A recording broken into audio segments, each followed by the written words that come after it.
Well, g'day guys, and welcome to the very first episode of The Legacy Forge, a podcast that has no scripts, no rehearsed answers. This is completely on the go, and no polished success stories. This is a conversation that's unveiling a journey around fractures into the fire and the forge that shapes unbreakable. We're not here for a highlight reel. Nobody likes watching highlights, yeah? We're here for the war, the battle, the duck's guts that most fellas are too scared to talk about. When the world you built crumbles, when the fire burns everything you thought you were, when you're left with nothing but the raw truth, who do you become? This is the forge. This is the fire. Step in. Let's go. I just want to welcome, this is a celebrational podcast, my best mate and longtime friend Mark Murray to the show. He's the founder of Brisbane Hiking Adventures, an amazing hiking adventure where he takes people out on adventures and teaches life skills through different skill levels of mountains. And I've been on a hell of a few myself, and it's awesome with the teachings at different levels and different layers. So let's get into it. Hey Mark, so just introduce yourself out there. Who are you, where you're from? Just share a little bit about yourself. Yeah, no, definitely. Thank you so much for that, Craig. Appreciate it, man. It's definitely been a long time coming.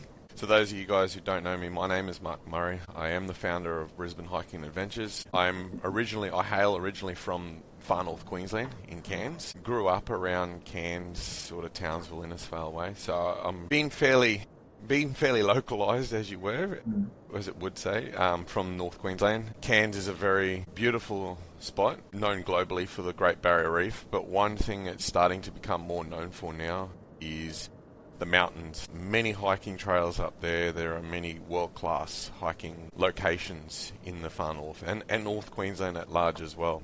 Townsville is a place that I grew up in, and between Ingham and Townsville it resides one of the biggest waterfalls in Australia, over 200 metres. So it is it's a playground where I've learnt and developed skills over time.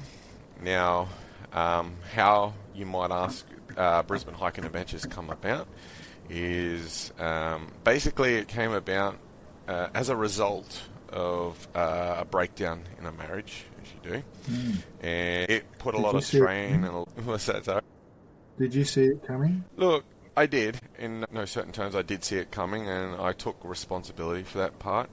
I think for me, I was very fortunate enough to do the work, and for me, hiking was part of the work. I was very distracted. I was running around, Star Trek deliveries, things like that, and it took a lot out of me. And hiking was a tool, basically, to get back to nature, to be able to relax, to be able to wind down, and not be so, I guess, on edge, you know what I mean? So out of that, I created a hiking group where it was an opportunity for like-minded individuals to come together and just get out on the trails, you know. It's been well documented and studied that being on trails and being amongst nature, reconnecting, gives us the opportunity to improve our mental health, improve the energy that we have, take in good energy and expel the bad energies as well, and to be able to function in life, and that's really the most important part. Now, my background, I've spent many years as a firefighter.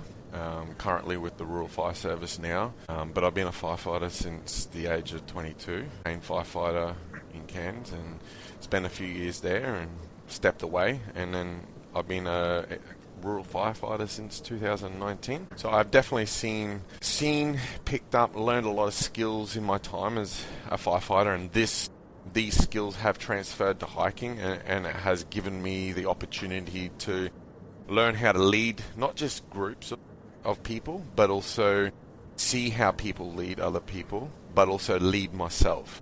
And the most important part is being able to lead yourself, being able to understand, okay, every decision has a consequence, or for every consequence there is an action, right?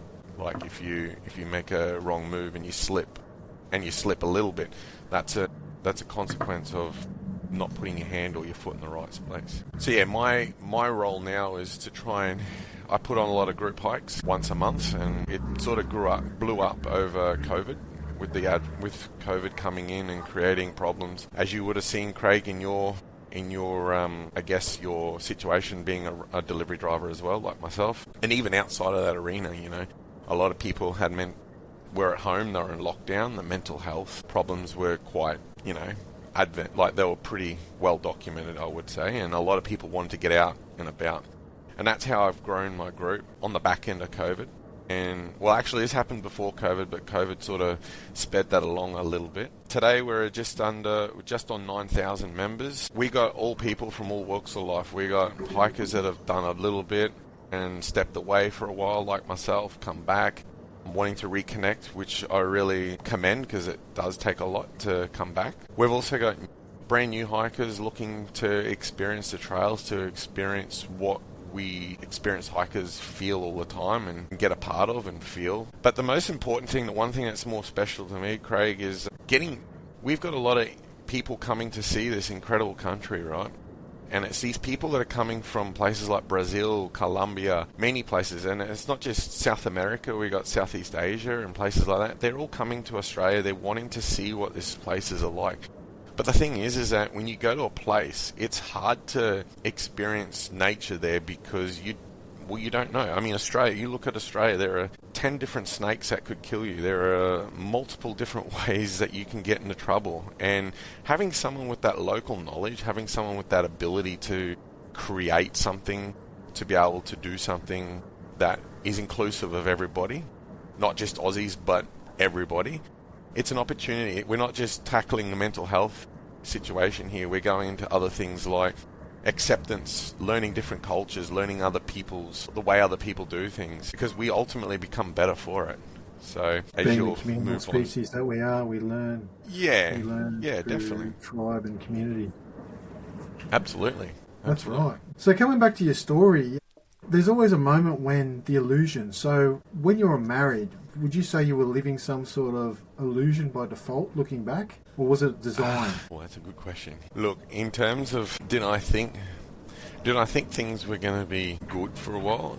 Yeah, I did. But then the curtain drew back, and the curtain drew back in my life, and I looked back and I've gone, okay, this shit's not going to happen. Like this is big, There's no room for growth. There is an energy that, and I'm not going to sit here and, put someone's name in the mud. Like, I've moved on, I've learnt that, and being with a bigger person is just moving away from negative energy, negative patterns, At the time, I thought it was sort of like an illusion, you could say. Yeah, definitely, I thought something would, things would be good for the moving forward, but it is what it is. Being able to identify it and seeing it and pull the trigger, it is, we just got to move on with our life. But it helped me to work on myself as well and become more mature from it. As men, that's part of the journey, right? The illusions that we are somewhat conditioned to abide by, go to school, get good grades, marriage, settle down, have the 2.5 or 3 kids and whatever, life goes on, and that's it. When that illusion cracks, the world we supposedly built or is built for us starts to crack. It explodes and the identity shifts, it collapses. When that moment hit, did you fight to hold on to that, or did you accept the collapse? No, I've always been a big believer in change. If you need to change is, some people, there's 2 types of people. You're either going to embrace change and go with it, or people are going to fear change and be how would I say it? They're going to be the sort of people that are going to fight, and they're the people. Like, the best example I can give was when I worked in a delivery run space. I worked for Star Trek for the better part of 7 years. There was a point where I was employed basically to fill in for runs. That was constant change, consistent change, different timelines, different deadlines. You just adapt, and we're in this world now where we have to adapt. I mean, look at the advent of AI in business. That's the perfect example. Those who adapt and execute early will be better for it. Those who don't, I'm sorry, but that's right. Most of us, the writing's on the wall. We tend to cling on to the ruins of the past. Too scared, too afraid. And that may not necessarily be our fault. because of the generations behind us and who's taught us, but it's our responsibility to adapt, to become that chameleon. Although we must come forward from that fear to face the truth, no matter how much of an impact that truth may have. But once we rise, we can learn to face the wreckage head on. And you've certainly done that. As I've known you over the years, you've risen, you've questioned your surroundings, and you've come forward out of that into something greater. And that's helped the catalyst to fight, the war within. Because pain doesn't forge everyone. Some of us fellas let it bury us. What made you different? One of the biggest things about me is I guess that come from early in life. I guess what I could say is that I have a condition, a medical condition known as PKU, or phenylketonuria. PKU's for short. Now, I was misdiagnosed with this, So in an early age, at 17 months of age, babies can walk, talk, function to a degree, right? Now, my parents were concerned because the tests showed that I wasn't able to function at that age. And my brother was born, and they picked him up straight away with PKU.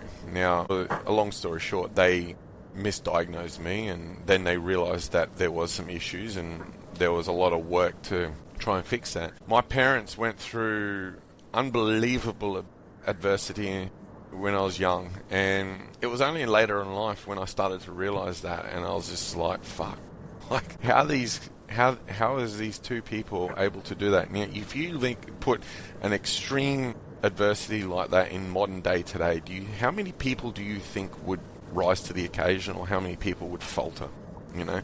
I've been constant. I had an opportunity. Another example, Craig. No, not at all.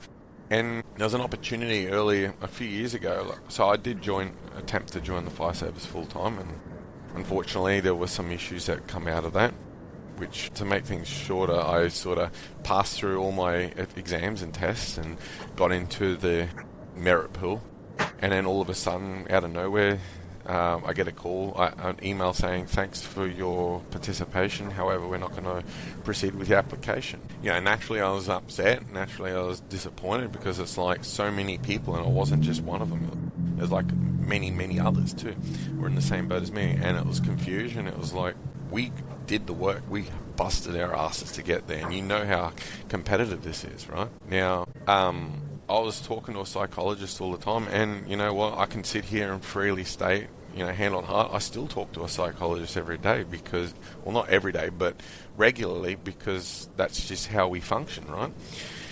And after we went through, for a while, I had a few dramas, few issues where I was kind of really not happy, and I was really just annoyed, and the people that I was helping at the time, they all got through, and they've all been admitted, and now they're fireys, which I'm proud of those guys, because they worked so hard, and together as a collective, we helped each other out. Just unfortunate I didn't get through, but that's okay. Like, I'm super pumped for them. I was told after that by the psychologist that most people with that adversity would have just given up, like would have crushed them, would have been depressed, would have been, their identity, would have been taken away from them. For me, I had the opportunity and going, okay, yes, shit happens. And this is coming back from adversity. And to answer your question succinctly, Craig, it was the same thing with my marriage breakdown.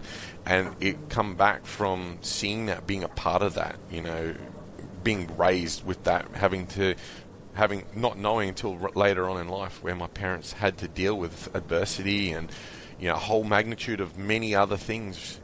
If kids are born with PKU today, there's support groups, there's opportunities to grow, there's abundance of information everywhere, and that resilience to be able to, get to that point has made me to who I am today. Like now, people get scared, and if parents of kids have PKU now, yes, of course they'd be scared, but they have a lot more information, a lot more services, support, etc. Whereas my parents back then, in 87, they didn't have a lot, So I think it was ingrained, to be quite honest. Yeah, modelling certainly plays an important role in our life as kids. And it certainly pays off later in life when we hit our 30s, when we transition to that next phase of our life, and when stuff tends to come up from the past.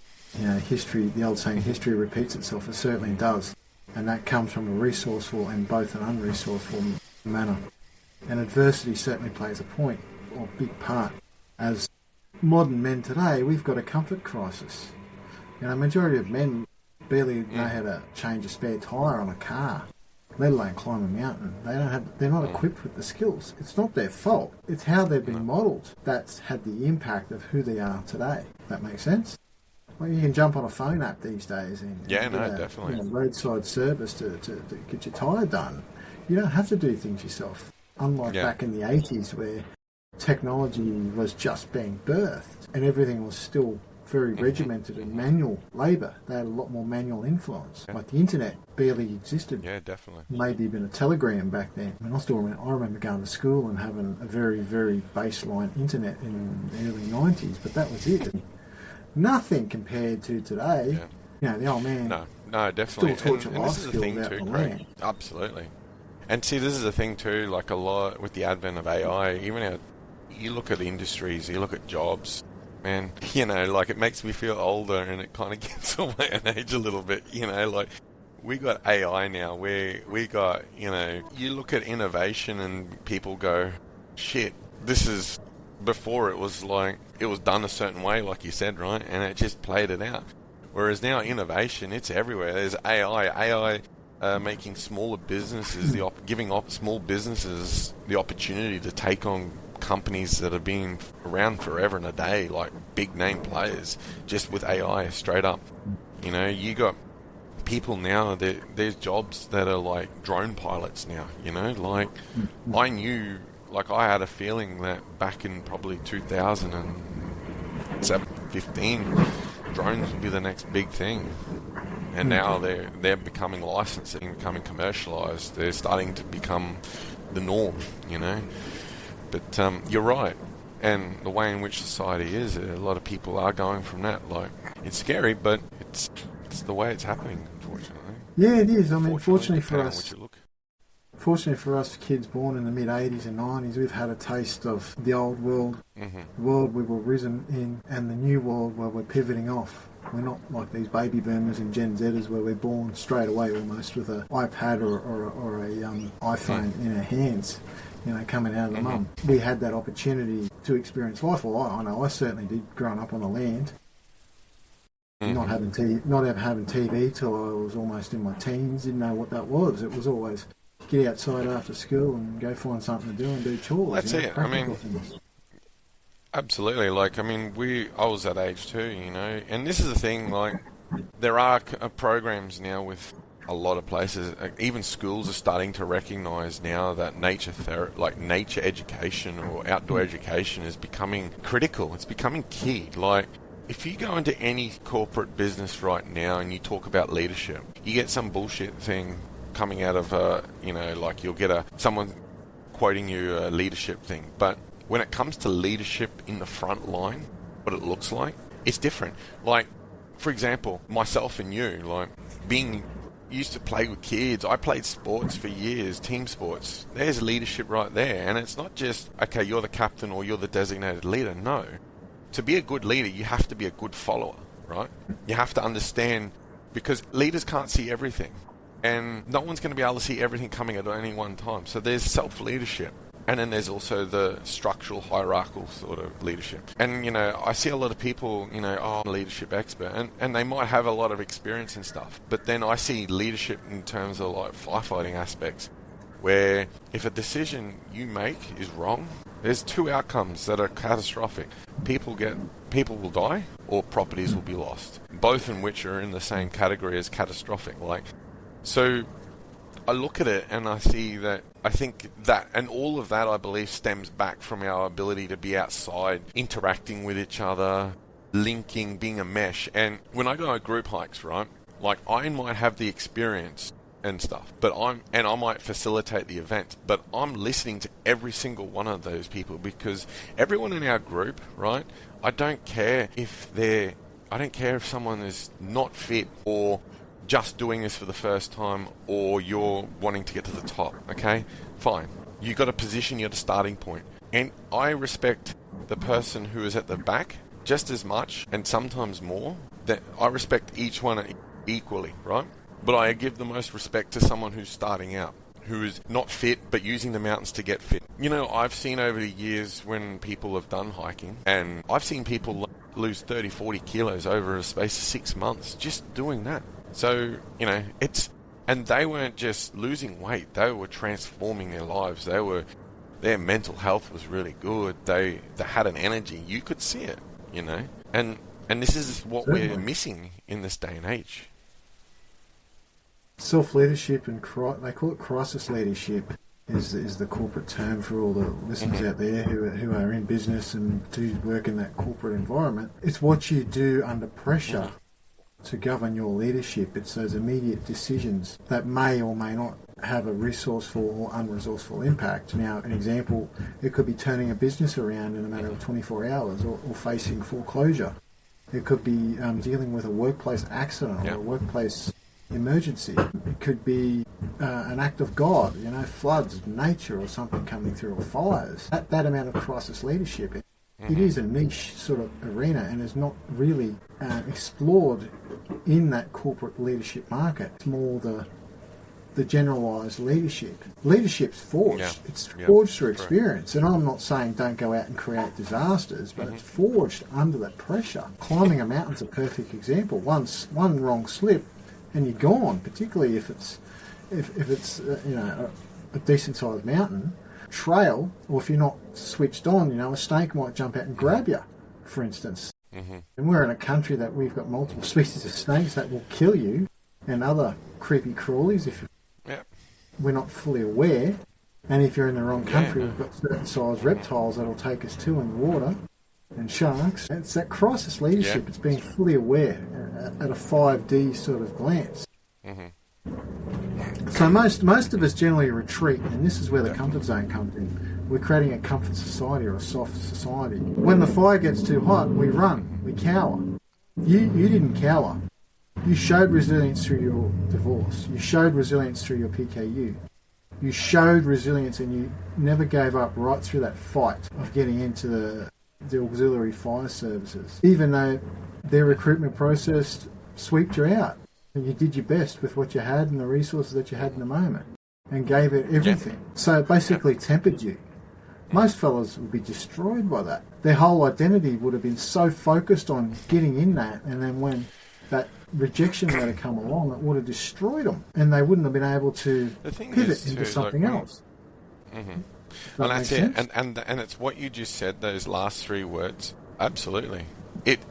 What you're saying is pivot into something else. The thing is, most of the time is a lot. I'll give you an example of a friend of mine, and my friend is when he told me, I actually felt his energy. I felt his elation, his joy, his overwhelm. But I had a friend of mine from North Queensland, in Innisfail, and his name's Ray, and he applied 7 times for the Q Fire Service. Right now, Queensland Fire Service. He applied 7 times. When I was going through the process, it was his 7th time. It was his last opportunity, right? And we went through the same process. We got into the same merit pool, and we were just sort of pumped. It was great. He told me he got in, and I was like shocked. And I think he just found out, and he was in shock himself.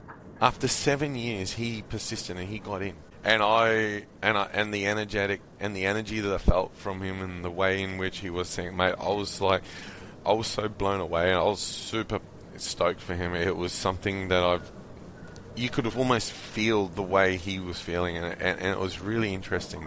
The thing is that people's identity is always forged on one thing. For me, I looked at it from a mature point of view, and I thought, okay, I could be locked in with this, and this is something that keep going, and keep applying. And I have applied a couple more times, unfortunately, and things have changed since that intake.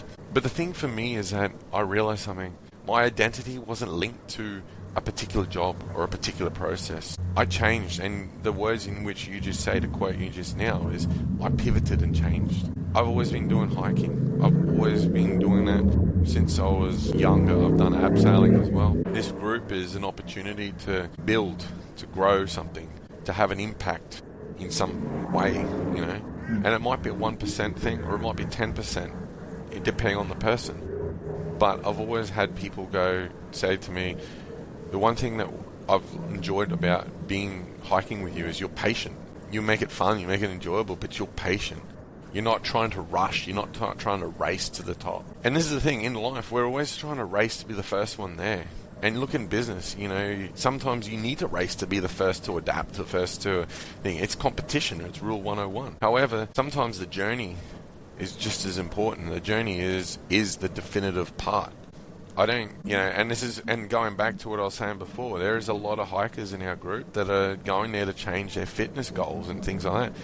I applaud you for having a crack at doing a steep mountain and taking your sweet ass time. You get to the top, that is absolutely insane. I had a friend of Manuela's, and both myself and her, but more her, and she just did we just did a group hike last weekend. And she made it, and it was the very first mountain in Australia, right? And I was sitting there going, wow, she wasn't fit. She was, she was taking the time. She was having breaks every minute. And I was encouraging her to just take your time, be enjoying the process. She enjoyed the process more than the actual destination. But when she got to the top, the destination was a reward, and that's reinforcing the work. And that's Definitely. What we need to do these days, is have that reward to reinforce the work. Definitely. Step one, start with that outcome in mind. Look at that bottom of the mountain, I'm going to get to the top regardless. Mm-hmm. Outcome in mind, end in mind. No matter what the mountain is. Yeah, man. Start with the end in mind. I mean, look at you, mate. Like, I remember when you were, 140, 150 kilos, and you did Mount Tibrogargan, and my friends were like, Jesus, this guy, he's crazy, or he's got a death wish. And I was thinking, shit, I hope he gets up and down, because I don't want to be calling Rescue 500 to come and haul your ass off that side of the mountain. But you know what I realised then is that, and I've only looked back on this now, man, you lost a shit ton of weight. You've gone through you've gone down to the darkest depth. You come back out yourself, and now you're at a point where you're on this health and wellness journey as well, right? And the one thing that inspired me was, you did it. You were shit scared. You were holding on like a cat, holding on to like a curtain, like with claws dug in. Do you remember that? And my friends were like, mate, his heart rate was punching 200 beats a minute. I was like, I hope this guy's not going to have a cardiac incident here, because that's all I bloody need. But to your resilience, you come down, I remember your shorts torn to shit at the back. I don't know how bad it was. Didn't want to look, but but I was just here. I'm thinking, going, okay, he did it. And every time I've told that story since, they're just like, fuck, are you serious? And I'm just like, yeah, no, this guy just did it. He did it. A lot of people told him he couldn't do it. A lot of people told him he shouldn't probably do it. I mean, I'll probably be the first to admit that I probably thought, mate, I don't know if you can do it. But you even proved me wrong. So, and this is the reason why I do group hikes, because you got guys like you, ladies like Andressa. There's I can pick up another 6 other people that have been in the same boat. Didn't think they could do the thing. They went and did the thing, So, that's what it's about. It kind of reminds me of some of the army training that I've done in the sort of last couple of years. It's the mind, the subconscious mind and the conscious mind have the natural defense mechanisms, or the resistance. So when we're faced with something, say physical, and the pain receptors of the mind flare up, it's really the mind saying that, hey, I don't want to get uncomfortable. And this is where the military kicks in and goes, no, we've got to push beyond those pain receptors, because the body is physically so much more capable of more beyond those pain receptors. Now that comes with a bit of gauge. I mean, if someone's suffering and about to injure themselves or tear a lat muscle or something, yeah, stop. But if it's general fear, anxiety, being scared, glued to a side of a cliff, it's like, okay, well, let's break it down and slowly and gradually overcome this anxiety moment. And that's what I certainly did on Tibro, and I did on Flinders Peak, where I freaked out one day going down the caves. But yeah, we got through it. We certainly got through it. You It was did. a perfect example of becoming unbreakable. You did, and I pushing think the thing is, and sometimes you need to be in those positions too. And see, the thing is that when it comes down to it, at the end of the day, you need to have a coach. You need to have someone who's done the thing that you want to do, and move you from point A to point B. The one thing I'm really quite impressed about is you listened, you did the work, and you listened, and you know, you put your feet. Sometimes I was like, Craig, don't turn your feet. I had to slap your foot because your feet, like, you gotta go like that, but you're kind of going like this, and I'm like, oh, bro, other way, come on. But no, honestly, I think when you get out of your head and you move through that, you realize how strong you are. And I think the weight thing as well. You're on your health journey. You've lost a lot of weight now, so I think it's a lot different. Like when you realize you're a lot healthier, a lot fitter, that's half the problem, right? Because you carried 140 kilos, right? Correct me if I'm wrong anywhere here, Tibro and down, right? If you were to do that today, you'd be able to do it so much better and more confidently. Would you be mentally sort of don't know? Of course you would. Reptilian brain, it doesn't change, right? But I can sit here now confidently and say, Craig, put your foot here, put your hand here. And I don't have to worry about you being like not sure if worrying about your heart or you're worrying about other things, because I can go, okay, he can do this because he's been training his ass off. You know what I mean? And that's when you feel like you're moving to a point. But it's the mental energy it that comes down with everybody. Absolutely. It's that and that's what anxiety, training, that's what physical training does. Is it's certainly a lesson in certainty. To climb any mountain, let alone be Tibro or Biwa, even some of the smaller ones, even the Gungun to an extent, there has to be some sort of certainty. Most men wait for certainty, and this is where accidents happen, particularly in the moment where you're on the edge of the cliff. They're waiting for that moment before they act. When did you learn that action creates certainty? Look, I think that this is the thing. It's a very good question, actually, and I've got a really good story to answer that one. So I'll tell you about my first time climbing Biwa. Mount Biwa, as you know, is a Goliath mountain in the Glasshouse Mountains, and that's in the Sunshine Coast region of Queensland. Now, it stands about 569 metres above sea level. There is a part at the beginning of it called, the locals dub it, called the slab. Now, for the better part of that, the slab is a sheer rock face with minimal handholds. Almost feels like nothing, and to the untrained eye, it probably is nothing. There's a couple of areas about halfway up that we've dubbed the fish bowls, because they look like fish bowls, right? From millions, thousands of years of erosion with rock. The rock's been worn away with water in it, right?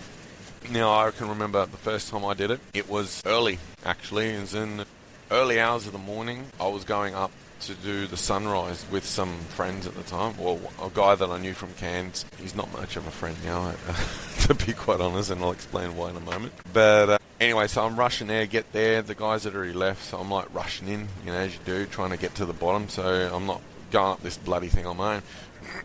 Get there anyway. So get there, and I'm like having a quick breather, get to the base, and I'm like gassed, because I didn't realise I was going uphill and a whole heap of stairs as well, right? Get to the bottom, I'm gassed, sucking in the big ones. I'm like, alright guys, I'm here, just give us a sec. And then they're like, oh, we gotta go because of the sunrise. I'm like, damn, righto, okay. Makes sense, right? Anyway, so they shoot up. And the biggest thing about BOR is once you get to the fish bowls, people get freaked out there. They don't know, they don't know where to put their hands, they don't know where to put their feet, they don't have any nothing. They got no information to be able to work with, right? And so anyway, I've gone and done this, and I'm like, okay, no worries. Get to the fishbowl, felt okay. Look down. Is at that point where you look, you know how you look back and you go, and you look down and you go, fuck, that feels like a long way up, right? If I slip here, I'm not gonna die, of course not, but I am gonna hurt myself. I would say I'll probably cut myself maybe a little bit, give myself a graze or two. And I'm thinking, I ain't doing that shit. This is 4 a.m. in the morning. This is probably 4:45 in the morning. I got a torchlight, so mentally speaking, I'm only looking at this beam of light, right? And I'm kind of glad too, but kind of glad that way, because had I actually understood the depth and the height correctly, I would have been like, oh, this is not good. Anyway, so the guys have started moving off, And I've gotten to this point, and my mate, the guy that I know from Cairns, my mate, he's like talking to me and say, put your hand here, put your hand there. And I tried to get up. I'm like, damn. And anyway, he goes, look, I'm going to keep going. I've got to keep going. I'm like, oh.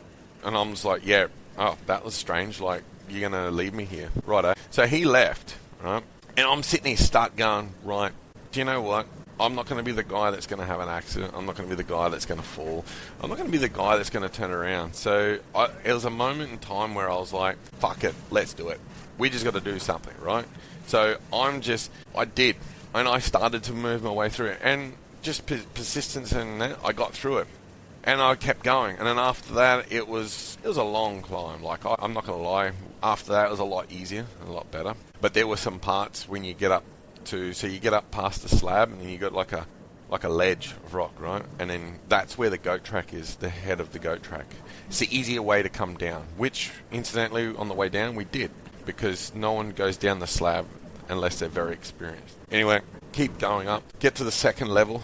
There's another second ledge, and then that goes into like a part where it's a lot steeper. Very good handholds at this point. At that point in my mind, because it was still under dark and I was still operating the torchlight, I was like, focus on the torchlight, hands, feet, right? Powered through it. Didn't have a problem then.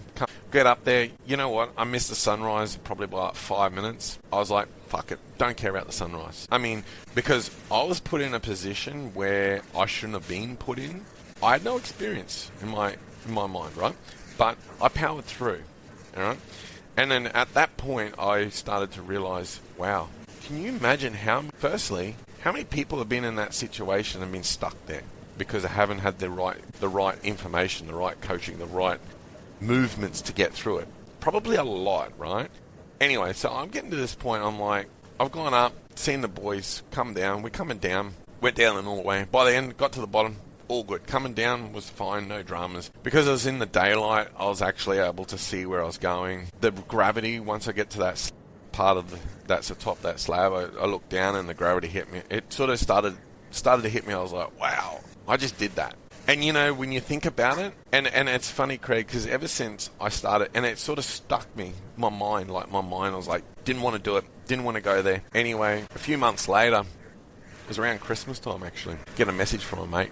She goes, Mark, we're going to do East Biwa. And I'm like, okay, all right.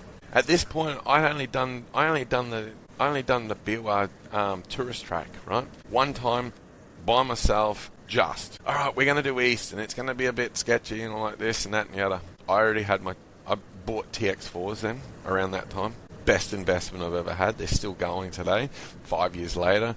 I need to get a new set, but they're worth their money, and I know you bought some, so I guarantee you'll enjoy that. Little Spider-Man shoes. Yeah, Spider-Man shoes, exactly. So anyway, I'm doing this climb on the East Biwa.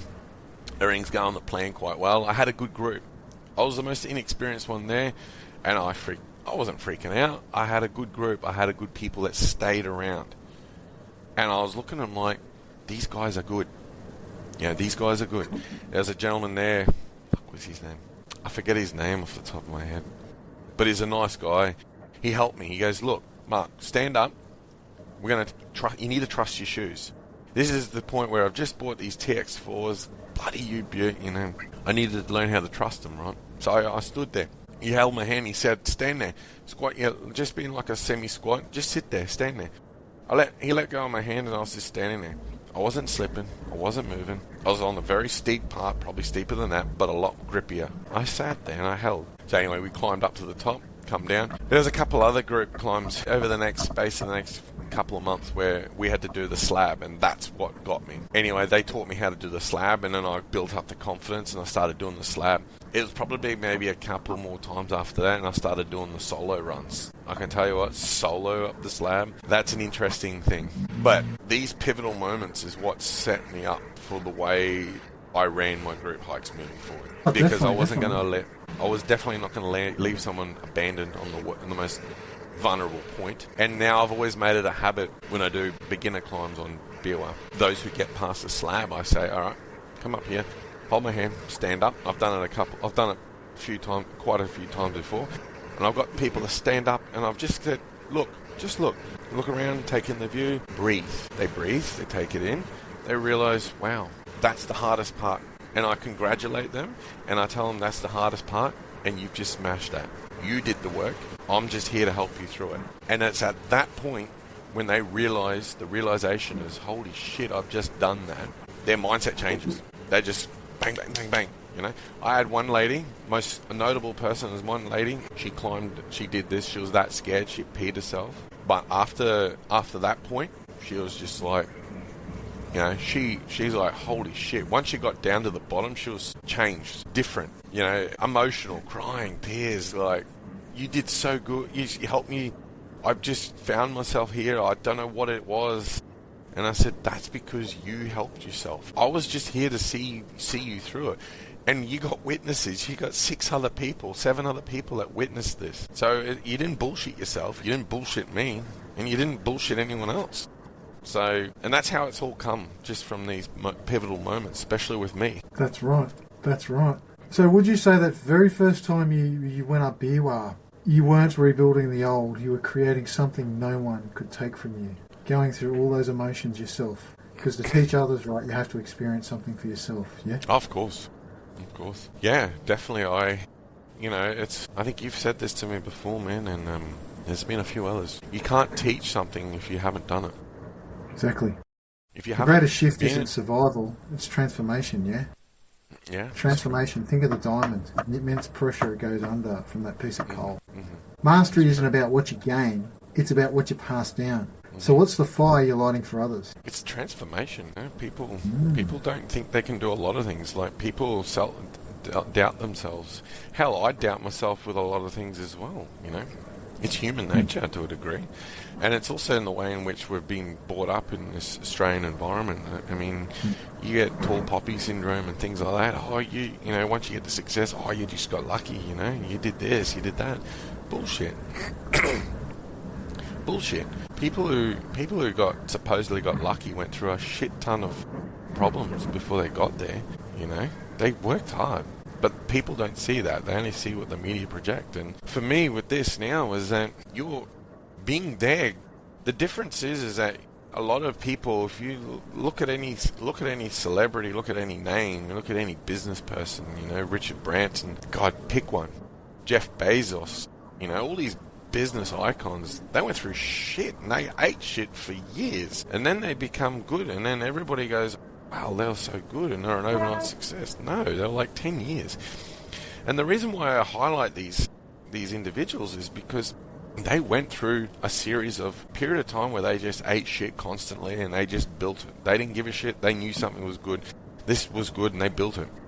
When you climb on a mountain, it's the same thing. But the difference is that it's not a multi-million-dollar company, right? It's not a billion-trillion-dollar company, no. But it's a billion-dollar you. And why do I say a billion-dollar you? Is because the difference being able to back yourself and get to a certain point, right, is harder because everybody's overthinking, I can't do it. And I've had it plenty of times. Being there, part of that journey, and giving them that energy, giving them that space to, you know, be scared, be okay with the idea of not knowing and whether things will work out. And then giving them just that little bit of coaching, put your foot here, put your hand here, do this, do that. When people realize they can do it, they come back. When people realize, you know, the one thing is that the reason why my group hikes have worked so well is because people know that I'm safe. They know I'm not going to act like a fool and do cowboy-like things. And when people realize that you're safe and you're going to come back, they're going to come back home and they're going to tell everybody about that.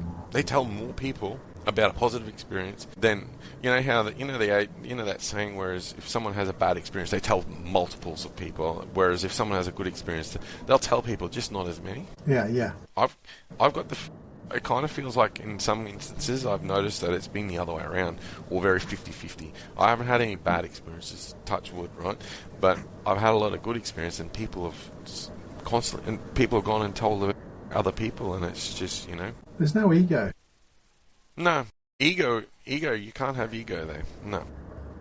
That's how I feel on the group hikes. There's no ego. Everybody, we're going to the common sort of ending. We aiming to get to the top, but we get to the top together. We move as a team. We move as a crew. Nobody's left behind. Yeah, exactly. We may be all at different skill levels, and we've climbed more mountains, got a bit more mileage on us or whatever, but we're a team, we're a crew. We're there to get each other collectively from A to B, whatever that mountain trail is. And the ones that choose to turn up, great, we work with. The ones that don't choose to turn up, well, till next time, like when they're ready to face that challenge. There's no judgment, there's no ego. There's none of this macho ideal that goes on, like I've witnessed in some of the other groups I've kind of been around. It's a strong competition, this high alpha sort of male sort of psyche. No. A lot of responsibility in what you do. I mean, one slip with someone and you're juggling someone's life in their hands. One accident. Some cases it is. Yeah. One wrong move and it could be a life-altering moment for that person. And that's the responsibility as leaders for this sort of industry that we take on. We're dealing with people's lives here. We've got to take care of people's lives. So immediately that annuls, if I could say that word, the ego. We bring... Yeah, it does. It does. We're as much as the student as we are the teacher. Because we're constantly learning about other people as much as they're learning about us. No, for sure. I mean, I've done plenty of hikes where, people are not sure. And I said, that's fine. Not being sure in learning is better than being certain of something or thinking of being certain of something and being wrong. There's a part of the Rural Fire Service, there's a raft program, which is, I'm currently sort of in the process of going through, and a lot of the skills I've learnt in there. The biggest thing about leadership is, you can have a guy, an officer who's in charge of a rural fire station, or you can have a assistant commissioner. There's been times where assistant commissioners have come out and joined in, or there's a guy as an inspector I know who's pretty well known in that.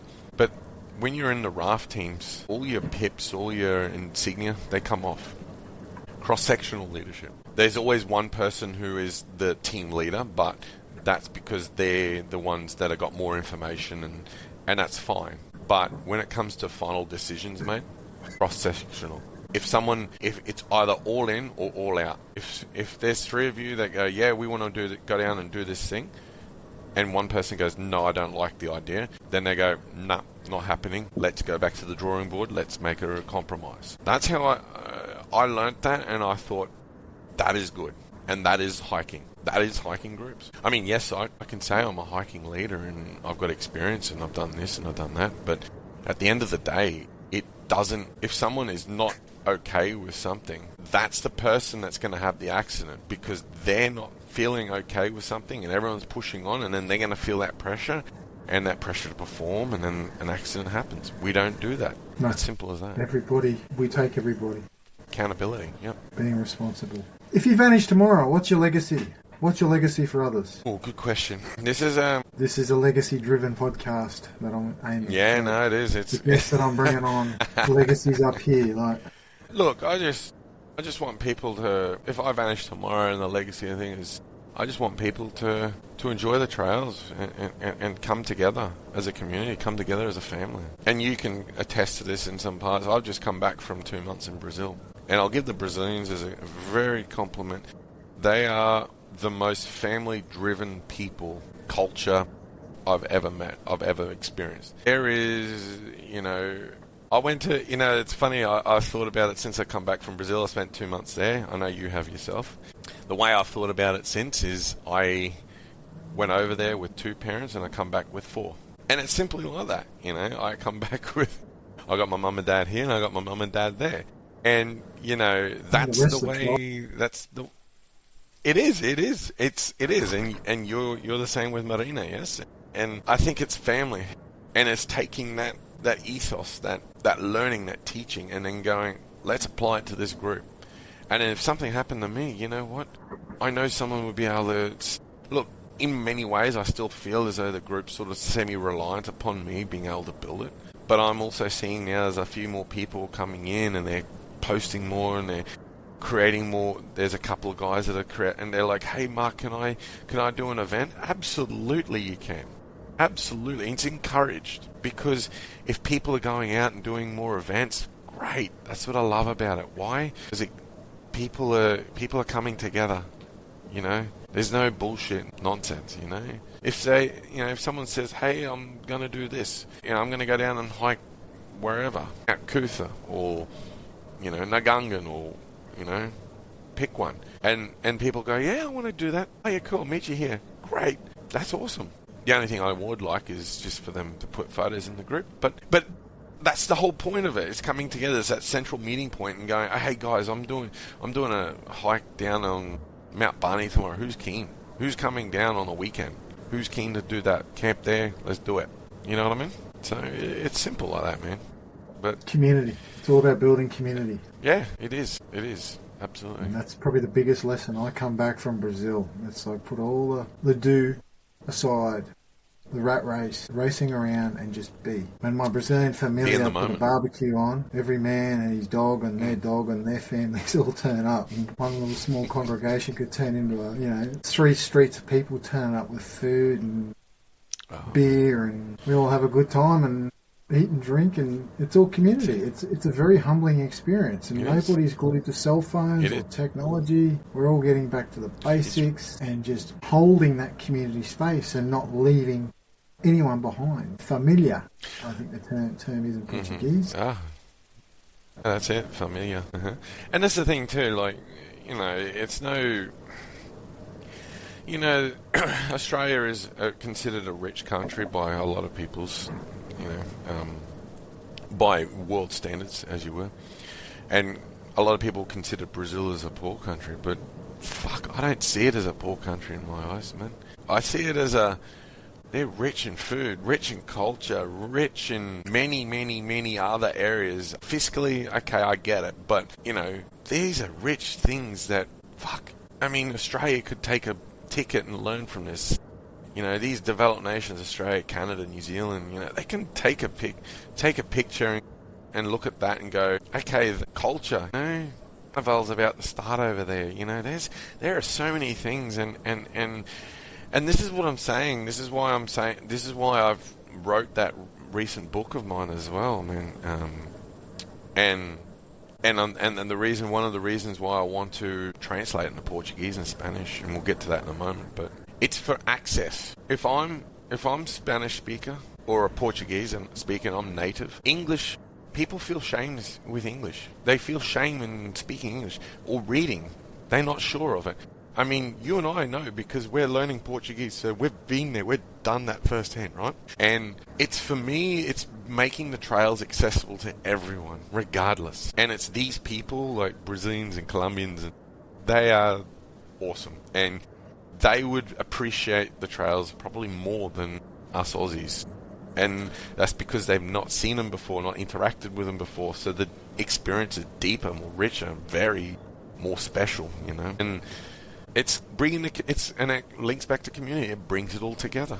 It's tied off. We are conditioned as cultures to see language, spoken language I'm talking, conscious spoken language as an important key or pillar. And it certainly is. 7% or something of our body language is language if we read people.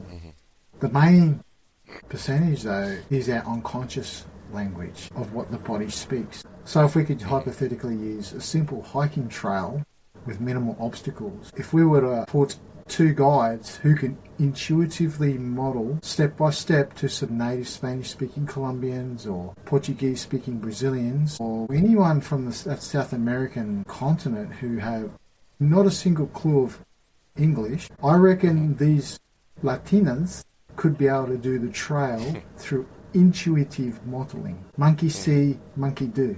You with me? And if we can model, this comes back to the modelling. Absolute modelling. Monkey see, monkey do. If you can model the simple stuff, and this is what we've forgotten so bad from culture, is how we learn unconsciously. It's through what we see our elders do, not say. Actions, that saying that actions perceive words. Speak louder than words. It's true. Yep. If we can model the simpler trails, well, then we can model the more difficult trails. And then the conscious language becomes less of a barrier, the speaking and the translation between the bilingual languages, which would then build the self-confidence in these internationals because they're a long way from home. In a country where the self-confidence and the surety is just gone out the door. So there's all sorts of fears and alarm bells going through them, let alone being out on a hike. So to build that confidence that, hey, that I can let go of the conscious language and just follow someone I trust as a model, then my confidence will come up. You with me on that? Yeah, no, definitely. We don't need to be worried about going Google Translate and trying to learn each other's languages. It's a significant benefit, however, not a necessity. And that's the thing too, like, I'm going to give you a really good example, and I do hope she's okay with me. So that friend of mine, the friend Andressa that I took up Mount Edwards last week, very first time, her English wasn't so good. That's fine. Her husband, great English. I communicated with him, and if there was any breakdowns in communication, he'd be able to translate. But for the better part is I was able to speak to her mostly in Portuguese, based on my language learning experience, I guess, based on my studies. But she felt included, and she felt included, and she was, and that it's a small 1%, but fuck me, man, 1% turns to 99% in these instances, but that was like an isolated incident. But then you get a lot of people that are good in English but feel a bit thing. If you have a hiking leader who is very receptive to people like that, or very open to people like that, or very patient in communicating effectively, clearly, so that everything is understood, and even if I think they understand, I'm still going to ask, is there any questions? Do you have any questions? Because there's no such thing as a dumb question. No. Just one not asked or answered. Simple. And that's the difference. That's why we're talking about inclusivity. And I mean, Portuguese especially, and the biggest lesson I've learned of Marina, because we've built this whole relationship basically of not speaking each other's languages, and it's had its challenges. Yeah. It's interpreting each other's body language and reading each other's body language, and then attempting to speak each other's language, and if not, using a translator for clarity. And that's probably the biggest lesson I've learned from Marina, is she's reading my body language consistently as a survival mechanism, because her English is slowly coming. It's going to take a bit of time, but it's a hell of a lot improved since I met her 2 years ago on Christmas Day. Of course, man. She's reading me intuitively, so that goes to show that these guys, whether you're Latinos, Brazilians, Spanish speakers, they can learn. They can learn intuitive. It's a matter of just tapping into that. Monkey see, monkey do, and building that community to build confidence, so that everybody is included and nobody is left behind. That makes sense? Yeah. And it takes us to the journey beyond the limits. Life's an expedition, and every step forward is a lesson, including learning about South American Brazilian culture. Yeah, a very humbling experience. You've walked through fire, rebuilt from the wreckage, from your divorce, your PKU. What's the next trail you're carving now? What's next for you? Yes. Yeah. So look, I've just not long recently wrote a book. It's Hiking Basics, a comprehensive guide for all beginners. Exactly. It's a basic guide that it's taken me the better part of 6 to 7 months to create. It's based on some mistakes, silly mistakes, probably more history of mistakes when I made when I was younger, perhaps, but just a lot of experience correlated together. Things that I used to see on group hikes a lot, where people would sort of make some mistakes, and while it wasn't a problem, I'd also see it as a potential problem. The thing is that you see in the media every 5-10 minutes, it almost seems like now, and it's been quite a few lately, hikers have gone missing, or they've run out of supplies, or they've been in a world of hurt. And these events totally, I would say they're totally, you could have they're preventable, really.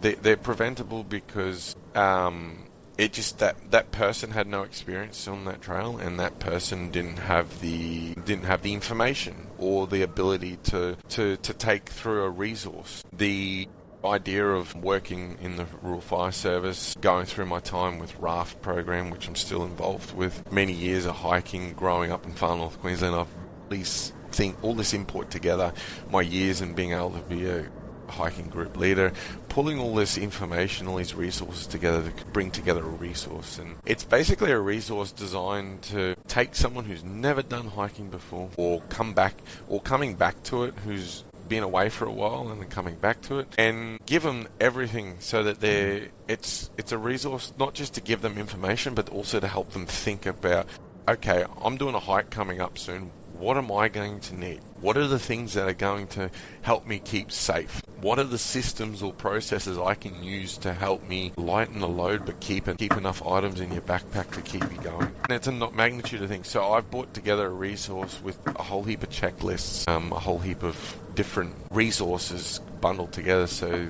hikers can be able to see what's important. And this is important. And prevention by giving people information is the key.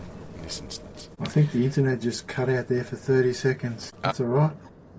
Yeah. So basically your books are on... you just don't teach how to navigate these wild mountains. Young, inexperienced or rusty hikers coming back into the fold don't get lost or miss time with weather or supplies. Mm-hmm. If we were to throw the mirror back at the hikers, back onto themselves as a self-reflection, you're really teaching them to navigate themselves, yeah? Would that be fair to say? You could say that. Yeah, definitely. I mean, like, when you think about... Well, we've touched on topics like ego. I mean, getting a bottle of water like this, right, and going, she'll be right, mate. Go out. What happens if you get caught out, right? What happens if the weather changes and you got to hold up overnight? You think this bottle of water is going to sustain you? No. Not on a day. Not in Australia. No way. You know, this book is talking about these things and what could happen. Now, every chapter is so condensed and so packed with a lot of information that I've actually gone ahead and created books based on these chapters because there is so much information there. They're not released yet. We are working on a release date for those, but they are in the process, and it's based off this particular element. So I give people the opportunity to go, right, I'm going to go, doesn't matter where you hike, it doesn't matter if you're going for a hike to White Rock or going to not so much Tibrigargan, well, even Tibrigargan to a degree, we can say Tibrigargan, but it doesn't matter where we're going. It's being safety focused, it's being conscious and thinking, okay, what am I going to need? What are the things I'm going to be doing? Do I need to let someone know? Do I need to understand these? And that's the whole purpose of the book that I've created now. I have created a couple other books that are based off those chapters, and they're more along the lines of hiking with dogs. We want to take our pets hiking, right? We love dogs. There's a lot of people that love dogs. And so you're thinking, okay, I'm using the same model, thinking about what I need, but now you're going to be thinking, what does my dog need, for example, right? What does the dog need in terms of preparation, fitness? And this is just an example, and it highlights the movement into different areas. Things like navigation, it goes back to the same thing. What am I going to need? How will my navigation, like, what is a contour? What are contour lines? So I've tapped in heavily into that as well, moving forward. So I have resources backed off this main one, but today this particular book that I'm focused on now is the most important one, and the reason why is because once we get that idea in our head to go, okay, this is what we need to focus on, the other books you've already got that sort of mentality. You're thinking, okay, all right, you're just rolling it into a different element. You know what I mean? Like, it makes sense. Yeah.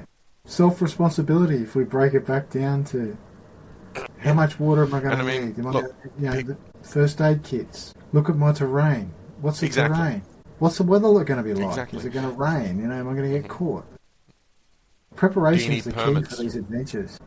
In this book, there's so much information. I've got checklists I've got information based on first aid. I've got information based on what are you going to need for day hikes. I've got day hike packing lists. I've got overnight hiking packing lists. First aid kit lists. What to get, what you need, what is essential. I've got things around. I've got documents, how to ability where you can print out these documents, fill in just so that you leave information with your loved ones, so that if there's an incident and someone calls you, if there's an incident, they fail to go to a certain point, if it's an overnight thing, you've got all the information, where they were last, blah, blah, blah, blah, blah. That's what you can use. That's what emergency services will use to go, right, this is what we need to do to get to X, and this is how we're going to do it, right? And I'm also getting people thinking, okay, do I need permits? We're in national parks. Do I need a camping permit? Most of them do. Okay, how do we go about it? It gives people thinking, okay, now I need to Google, Queensland Parks and Wildlife, because I want to go on the Thorsburn Trail. For example, the Thorsburn Trail is off the coast of Ingham, like Cardwell area, far North Queensland area. You need a permit for that. For that trail, you need a permit because they have only a certain amount of people, so they don't cause ecological damage. Things like this. People don't know that until they're, and I'm giving people that opportunity. But see, like I was touching on before, I want to translate this to Portuguese and Spanish, because how many Australians are going to go to these places, but you got our Brazilian friends and our Colombian friends and our South American friends coming over and enjoying this country. They need a resource that is created by an Australian, not just Australians, but for them. So then they're thinking ahead, I need this, I need that, I need this, I need that, right? And it doesn't get them in the trouble at the same time. Exactly right. Our international friends certainly need a local resource. You're certainly the man for it, to give them that aid. I do believe, and I'm happy to be wrong about this, that a lot of these rescue cases happen around, well, not just around the Sunshine Coast, down Mount Barney, Mount Lindsay, they've been internationals, students, and it comes down to preparations. I think the resources. They just go out, I'll just go out with a backpack, some lunch and water bottle, and away we go. Not knowing the terrain, let alone having the technology. Yeah. Or know what the day's going to be like, if it's going to rain or not, and having no backup, and wondering why they get stuck. Yeah. Luckily, the SES, they've got a phone where they can dial out.